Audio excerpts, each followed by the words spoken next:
Bismillahirrahmanirrahim. Alhamdulillahirabbil alamin wassalatu wassalamu ala sayyidil mursalin wa ala alihi wa sahbihi ajma'in radhiyallahu anhum. Wa qala radhiyallahu anhu wa nafa'ana Allah bi ulumihi fid dharain amin. Amin.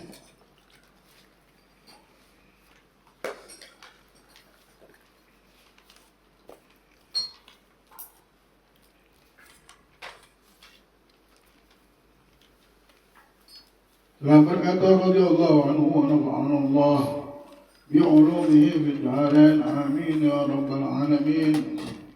Sampai di perkataan serta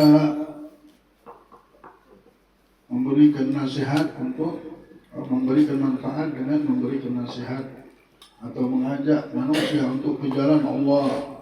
Beliau radhiyallahu anhu berkata, serta mengingatkan mereka akan kekuasaan dan karunia-Nya. Kita disuruh benar nyampaikan sama orang kekuasaan Allah Tuhan ya. Sampaikan ke anak kita, ke diri kita, ke semua orang yang adanya. Kalau kita ketemu sama orang yang Allah Maha Besar, ini yang dia coba. Dan menyampaikan juga bahwa karunia Allah ini besar, ada. Jadi orang tidak usah takut sama hidupnya, karena ada pertolongan Allah. Bukan barang tidak ada, barang ada benar. Kalau kita lihat masuk dalam satu kota, kira-kira kita berangkat ke Jakarta atau ke mana-mana, takut nggak kehausan? Haus nggak kita? Ya, namanya manusia pasti haus. Tapi takut sama kehausan? Enggak, di Jakarta ada air. Kenapa kita bilang ada air? Kita sudah tahu kan? Ya, tahu bahwa haus ada, tapi air pun ada. Nah, kita hidup jangan takut. Ada kekuatan apapun yang menggepit hidup kita. Ya, sampai sempit sepertinya hidup. Kelihatannya di dunia sempit, apapun. Ingat, yang kau harapkan kan pertolongan. Pertolongan itu ada. Jangan kau bilang tidak ada. Kalau orang sudah bilang tidak ada pertolongan, ini orang yang sudah berputus asa dan tidak boleh tinggal di dunia yang putus asa. Innahu la ya'asu min rauhillah illa al-qaumul kafirun. Yang punya dunia bilang tidaklah manusia yang tinggal di tempat Allah ini memiliki sifat putus asa kecuali orang ini ada bertuhan. Allah yang punya tempat ini marah benar kalau orang ini sudah putus asa. Melihat keadaan ini bingung, jangan bingung. Ada pertolongan Allah ini ada. Kenapa kalian bilang tidak ada? Kenapa? Ada siapa di dalam jiwamu? Ada siapa di dalam pikiranmu? Ada siapa? Bangunlah! Jangan mau dibawa dia kemana-mana atau sesat.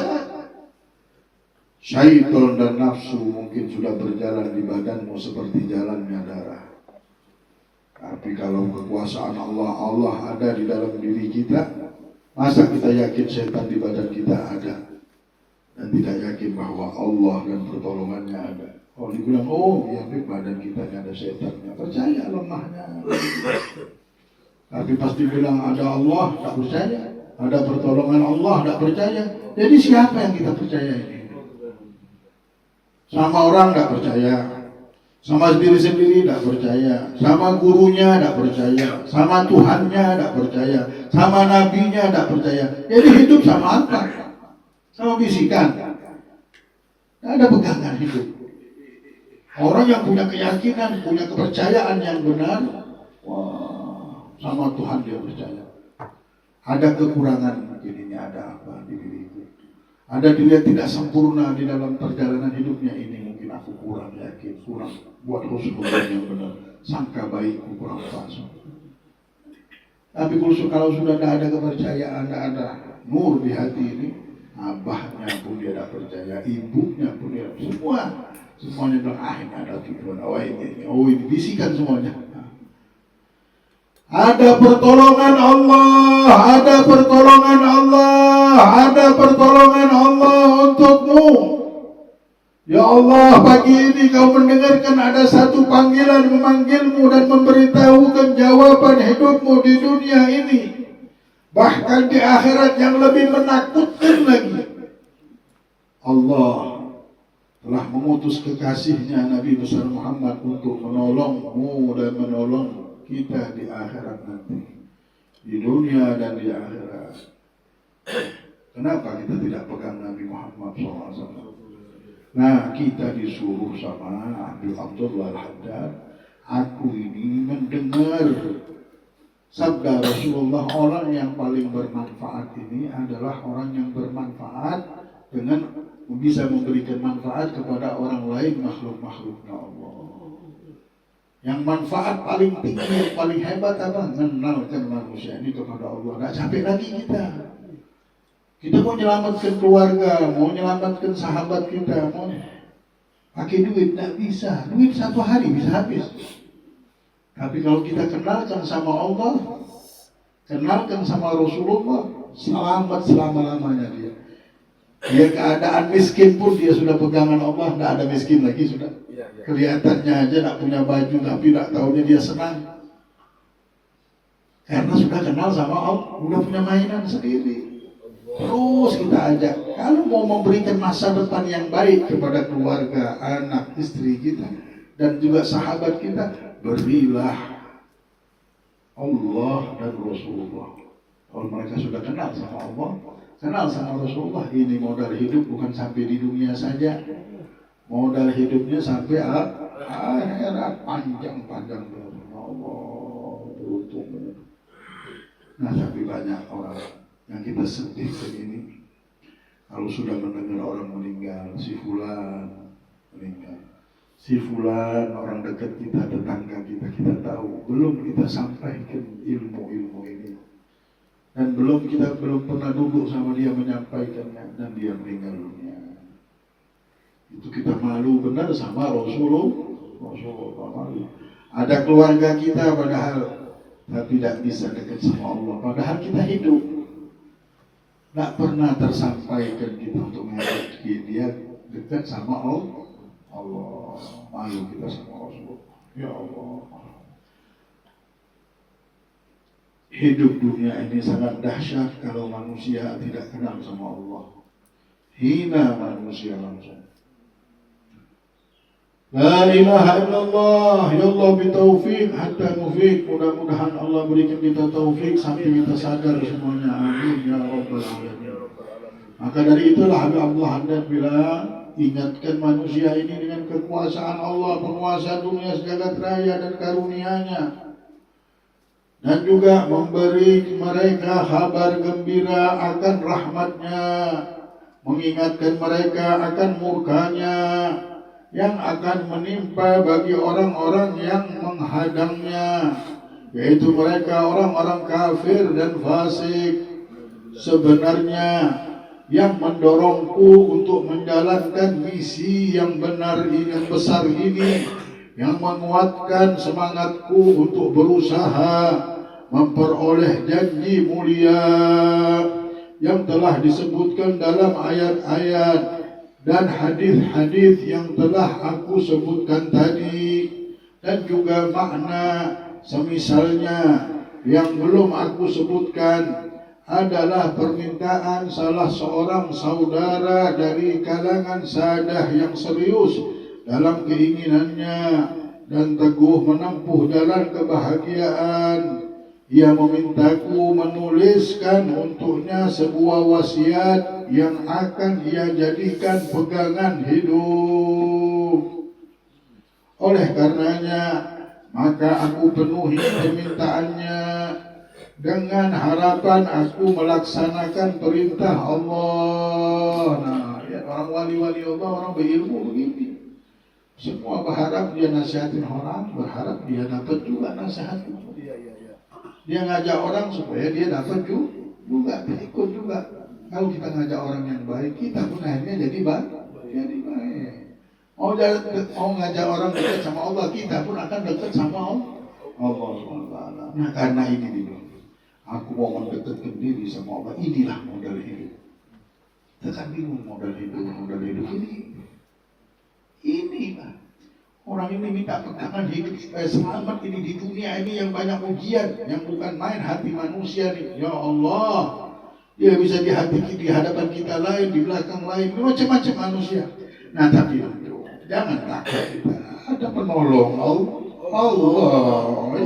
Ini pegangannya umat Nabi Muhammad. Siapa? Kekasihnya Nabi Muhammad yang mengantarkan mereka mendapatkan kekuatan dari Allah Subhanahu wa Ta'ala. Kekasih mereka Nabi Muhammad lah yang menjadikan kekuatan Allah bersambung kepada semua makhluk Allah ini. Jadi sudah ini jadikan pegangan rumus hidup kita sudah. Nabi Muhammad Allah. Dan siapapun yang mengantarkan kita kepada Nabi Muhammad itu adalah bagian dari rahmat anugerah Allah. Para wali, para awliya, para solihin, semuanya ini jalan ini adalah jalannya Allah dan Rasulullah SAW. Ini kalau kita pegang hidup selamat. Orang bingung cari pegangan hidup sana kemari mana, bagaimana mencari harta, mencari kekuasaan, mencari teman banyak supaya selamat. Tak tahunya dekati Allah. Umat Nabi Muhammad ini beruntung benar-benar.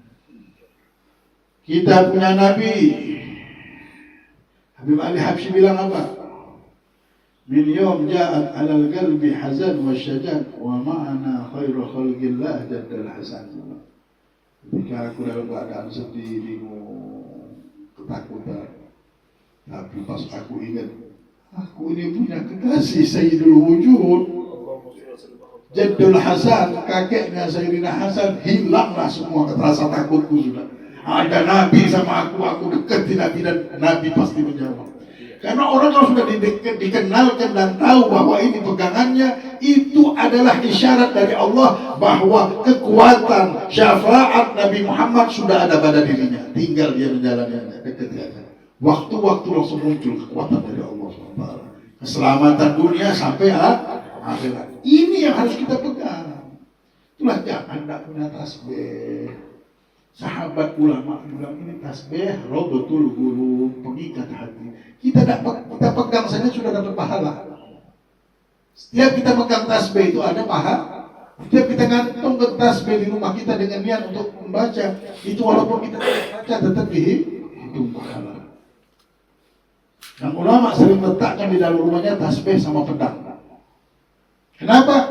Berharap Sayyid Muhammad Al-Maliki pada pedangnya udah berjangan-jangan. Ini pedang saya letakkan, memang saya punya niat supaya saya menjadi pasukan Imam Mahdi.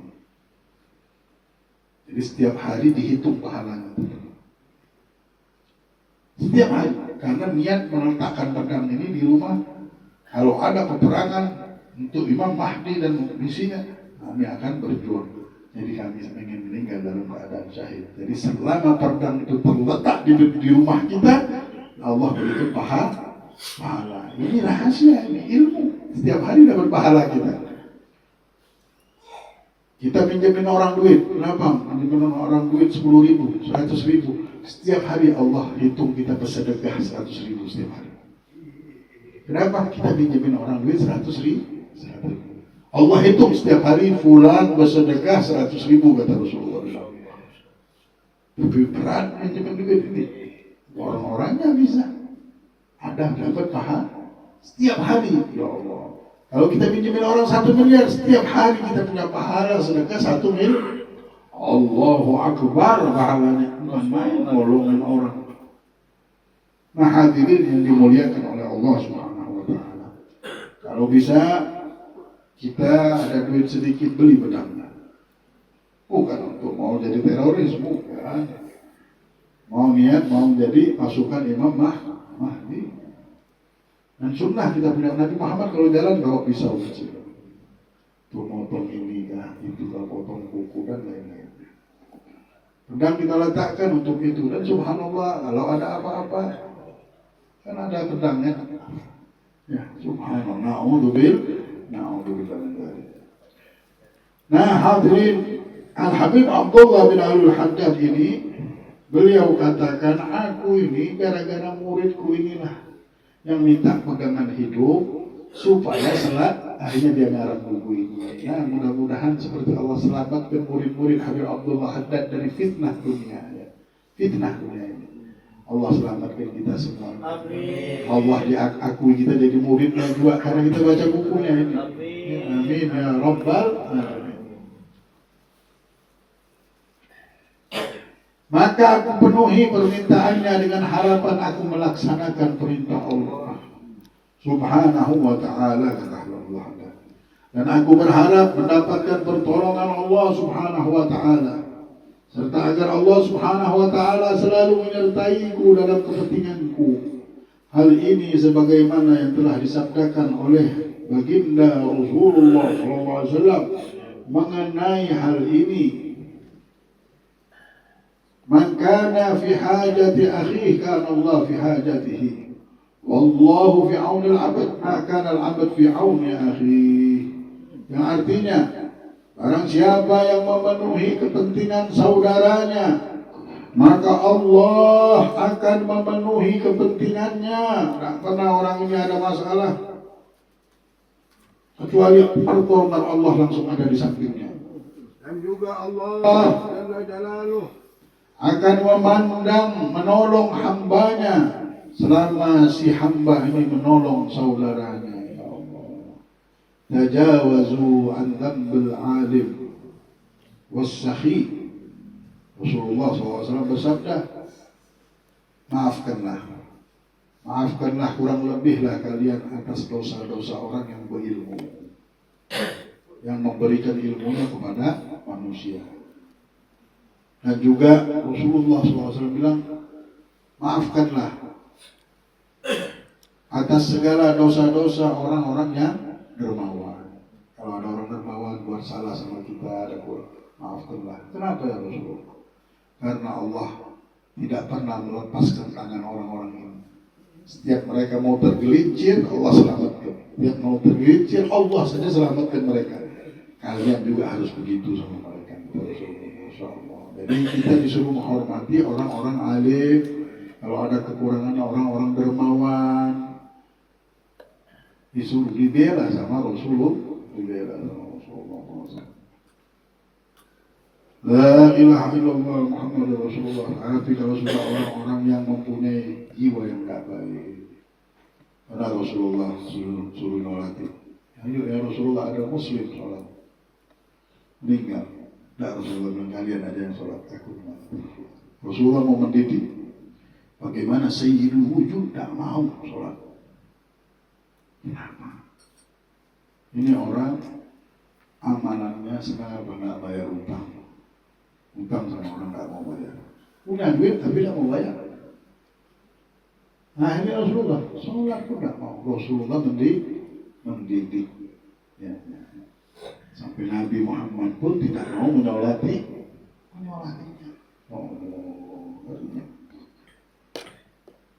Kita boleh toleransi, tapi harus mendidik.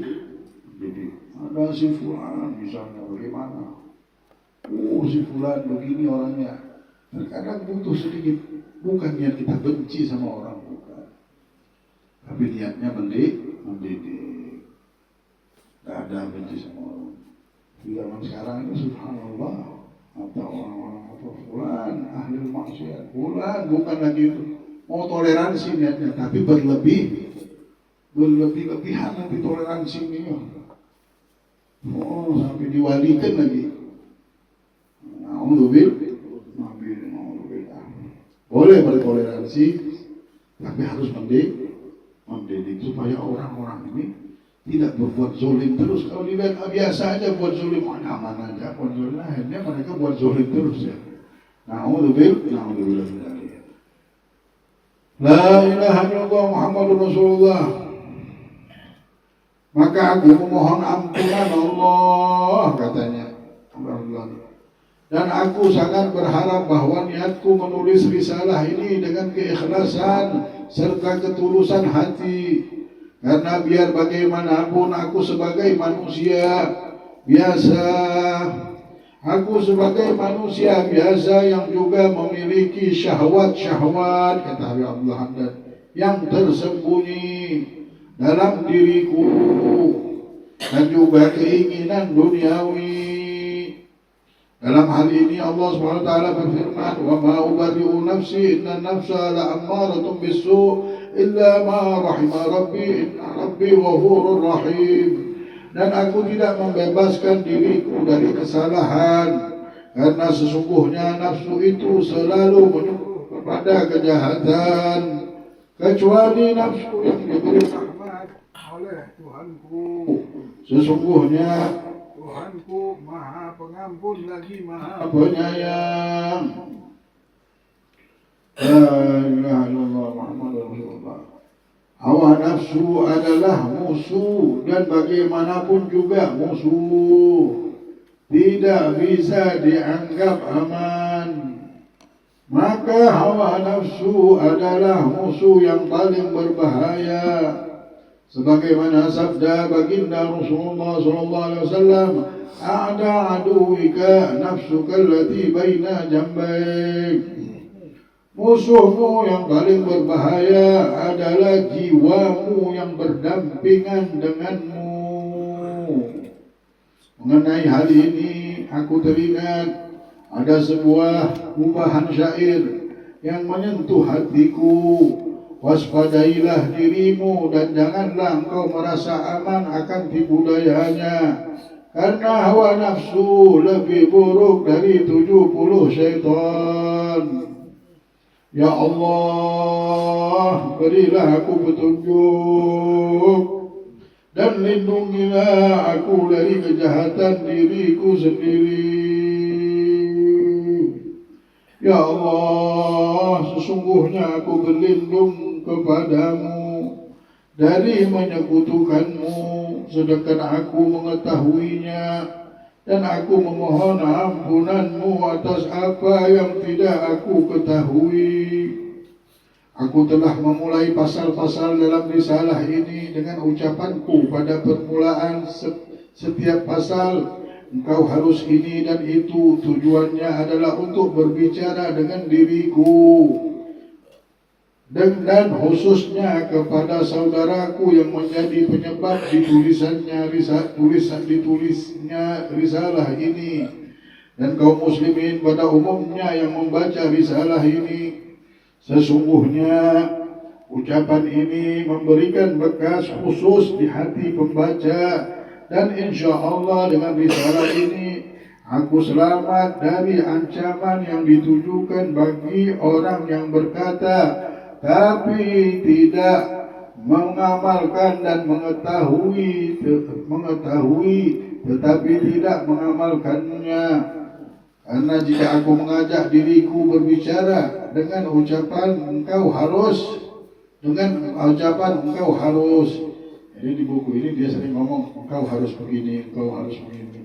Sesungguhnya kalimat engkau itu bukan kepada cuma engkau, kamu saudaraku yang bertanya tadi, itu kutujukan kepada diriku, supaya aku lepas juga dari golongan orang-orang yang lupa sama dirinya sendiri, ngajak orang tapi tidak ngajak dirinya sendiri.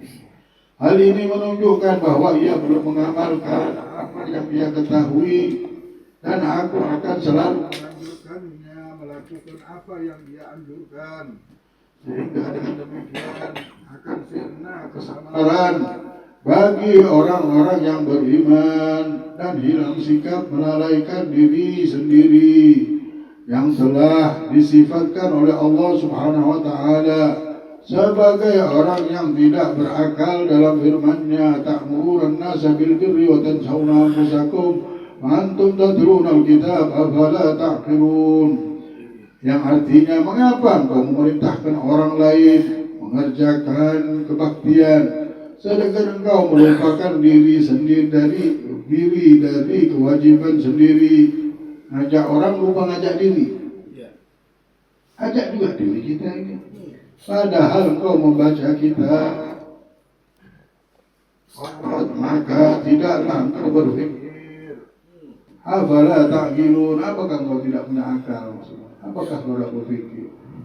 Orang yang tidak punya akal adalah orang-orang yang tidak pernah menasihati dirinya sendiri. Nasihati orang lupa diri. Nasihati orang sampai lupa diri. Jadi nasihatin orang harus menasihati diri sendiri. Inilah orang yang akalnya sempurna. Kalau enggak, namanya akalnya belum sempurna. Kita nonton orang ini, kamu ini diri kita ini nanti diajari nonton diri kita. Harus kita ingat. Jadi jangan pernah kita nasihati orang kecuali kita nasihati diri kita sendiri. Ada orang ceramah. Kenapa orang ini kalau ceramah? Subhanallah. Orang banyak pintar ngomong, orang banyak hebat ngomong dan lain-lainnya. Tapi subhanallah orang ini setiap ngomong orang taubat. Ingat orang. Rengket sampai berapa tahun ingat dengan nasihatnya. Dia bilang, apa saya mau ditinggal kalau ini nasihat orang dapat orang petunjuk turun hidayah. Nah aku nasihati diriku sendiri. Jadi setiap nasihatin orang itu ingat sama diri sendiri. Kalau pengen bermanfaat nasihat kita dan mengundang rahmat, nasihat kita mengundang rahmat, memanggil hidayah dan barokah, kita harus ingat sama diri sendiri. Allah dan wali-wali besar, inilah cara jalan mereka, inilah cara mereka memberitahukan orang, mengajak orang. Kalau enggak kita pakai cara apa? Pakai cara nafsu. Nafsu jahat. Nafsu ini tidak bakal kita nasihat hari jadi musuh, bukan dapat hidayah orang. Jadi musuh kita. Tapi itulah kita harus mengambil hikmah dari segala yang dilakukan ulama dan para awliya sholihin. Mereka sudah banyak pengalamannya. Mereka semuanya mengajari kita untuk menasihati bukan bersama nafsu, tapi menasihati Habib Muhammad bin Idrus duduk di majelis. Ketika duduk di undangan majelis besar, Habib Muhammad ini punya satu keluhan. Kesian umat kalau nggak diberitahu. Kalau nggak diberitahu kesian lagi ada satu fitnah yang muncul dan lain-lain. Duduk di hati Muhammad ini sudah aku kalau udah hadir ini saya mau sama. Pengen saya apa mau ngasih tahu. Ketika duduk pembesar ulama Al-Habib Abu Bakar bin Yahya di situ hadir. Orang besar semuanya. Ratingnya di atas dia di para dia bilang, ketika aku melihat ulama-ulama ini mundur, aku tidak jadi ceramah. Ada niat lagi ceramah, tapi ada niat di hatinya saja. Habib Abu Bakar ini wali. Kasyaf, habis dia ceramah, habis waktu juga makan semuanya makan. Dia bilang, ya Muhammad jangan takut.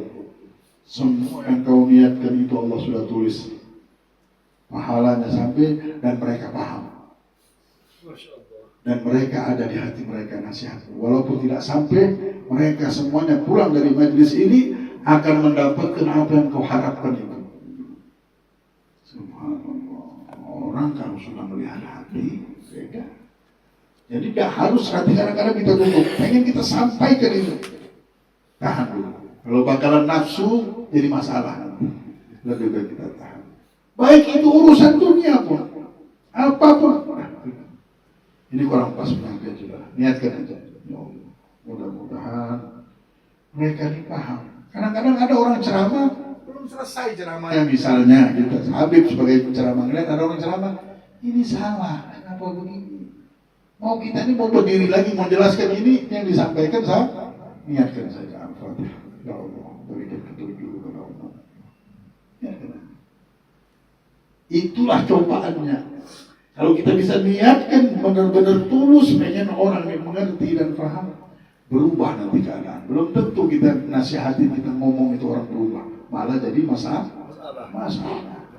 Tapi dari pakai hati, dari hidup jangan pakai nafsu sudah. Nasihati ngomong pun kalau pakai nafsu sudah berubah semuanya hidup ini. Kadang kita mau ngomong ini kayaknya kurang pas, ada orang motong omongan kita. Atau omongan itu tiba-tiba lari ke tempat lain. Kita belum selesaikan omongan ini. Kita niatkan. Tahan nafsu kita untuk ngomong. Sudah. Biarlah. Hanya belum tentu ketemu lagi, biarlah nanti berubah semua. Ya Muhammad, jangan kau takut, semua yang di hatimu itu akan sampai ke semua orang. Ini orang yang dalam begitu. Orang udah kenal sama Allah. Orang tahu bahwa hidup ini di tangan Allah dan Allah melihat hati. Orang yang sudah mempunyai hati yang bagus, di atas kecerdasan akal mereka akan datang. Di atas kepintaran akan terjadi sesuatu. Kenapa? Hatinya sudah bagus. Ini kayaknya tidak bisa. Engkau tidak tahu kekuatan Allah. Kalau tahu kekuatan Allah, cukup di hatimu. Jadi alhamdulillah, itulah para ulama bilang Nabi Habib Ali Habsyi itu setiap hari kami hari raya. Kenapa? Ada Sayyidul Wujud, ada Nabi Muhammad SAW. Kita ini pengikut dia sudah, diciptakan pun dari dia. Bagaimana? Dari cahayanya. Tidak bisa kita, lebih dari bapak, lebih dari ibu kita. Orang dulu berdekatan. Nah,